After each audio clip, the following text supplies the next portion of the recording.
control. Got a mean cross face here. She's got her knees tight, right? Everyone's familiar being stuck on the bottom. Okay, so what do I do to start escaping? Especially if I can't jam my first frame in, right? I won't get my forearm to her hip. So what I'm gonna do is walk my hips close to her, okay? And I'm gonna turn my outside shoulder right inside of her neck, okay? That's gonna allow me to turn this forearm down and get right on her hip. We don't wanna put our hand here, because if she breaks her hip, I might get wrist locked and jammed up. Yeah. So we're just gonna use our forearm, okay? So from a tight side control, I'm gonna walk my hip in, side crunch and turn the wheel, okay? That's gonna allow, now that I'm on my side, for my second frame to come in. Knee goes down, not across her belly here. Knee's gonna go down to meet my elbow and foot's gonna go up. I'm making a nice, peel that off a second, a nice V shape here. This is how I want you guys to look, okay? That blocks her from accessing my hip anymore, okay? So we got our V shape, I'm on my side, okay? Now, if I can't swim this hand under her head, we can go over the top. That's my third frame, forearm right across her collarbone, okay? And I'm not gonna overextend here. I just want enough space, because I don't want her to access my chest, to get this hand from the forearm being on her hip to hand in her bicep, okay? That's when I can swim inside for the knee shield, and once that knee shield's in place, I can't emphasize enough that elbow protecting your knee to keep it up. If it's on top, she can smash. If it's back here, she can smash, okay? This is my diamond shape. This is what I want everyone to access, because here, if she starts driving in and puts pressure, okay, I can still move this bottom foot. That's what I want to create here. My frames are up, she cannot access my chest, she can't cross face me, but I can move my foot to get in the side, half guard, okay? Once we're in half guard, okay, that's when we can come up here, but I'm not gonna just stop at the hip. You're coming up on your elbow, okay? I wanna be on my elbow here, and I'm gonna go low. I'm gonna go under her hip now. So getting low, it helps to turn your angle. You see what happened here? I'm disappearing. I'm coming at Monica from the side, okay? That's what I want everyone to get to first. Starting from side control, okay? Nice and tight cross face. Hips, turn the wheel, okay? Make sure you get on your side first. Forearm, shin, okay? Third frame comes over the top across the collarbone. Then my hand can move to the bicep. Knee shield, knees on top of our elbow, okay? Partner can give a little bit of pressure, resistance, just to make sure we're doing it right, and we can move that bottom foot in. Sneak up here, I'm gonna go right below the hip, okay? I still like to block this to defend against the cross phase, okay?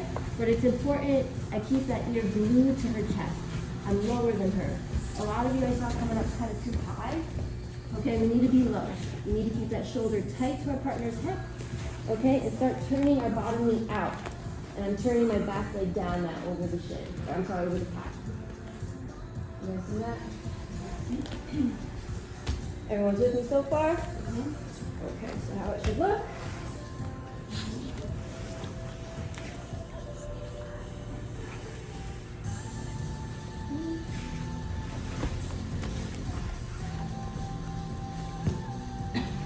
Cool?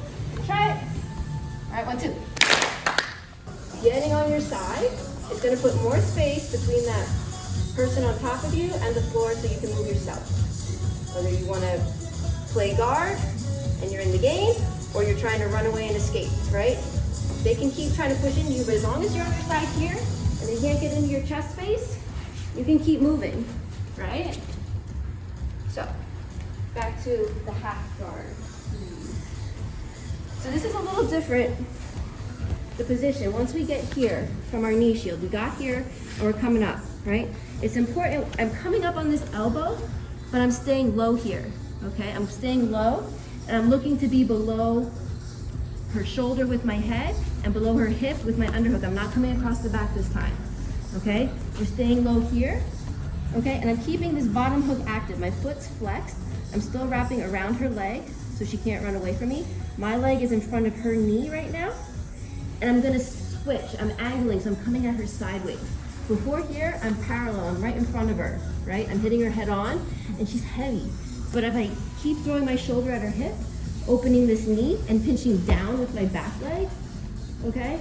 That leg is still mine, and I'm not carrying her weight anymore, okay? And plus, it's so important that your head is connected here, because if it's not, I eat a mean cross face. Exactly, okay? So I'm here, I'm coming at her sideways, and she can try, but no, I'm here. I'm low, okay? I'm already seated, I stay here, okay? And that's when I can look for the lapel. We can untuck it, or if it's super tight, just pull it through right from under the belt, okay?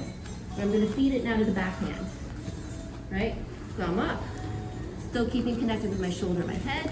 My elbow is glued to my hip, okay? I'm able to drive into her now, right? I can get her pant leg, I can do the knee tap, and we can take them over for the sweep, okay? So you can start in the knee shield. If you want to review your side control escape, that's fine, okay? But just making sure when you sit up for that underhook, you're coming up on your elbow, you're protecting your chest, your frames are up, and that knee's leading you right into a low underhook, right on the thigh, and take the time to turn and create your angle, okay? Feed the lapel, my elbow's glued to my hip, my shoulder is glued to her hip, okay? And I can knee tap, or you can grab the pant leg, okay, for more control. I like, again, keeping that elbow glued here, looking for where the fold in the material is, and staying tight. And that's when you can start to circle around, you can climb through, but hands do not come off that lapel until you've secured a position on top. Cool?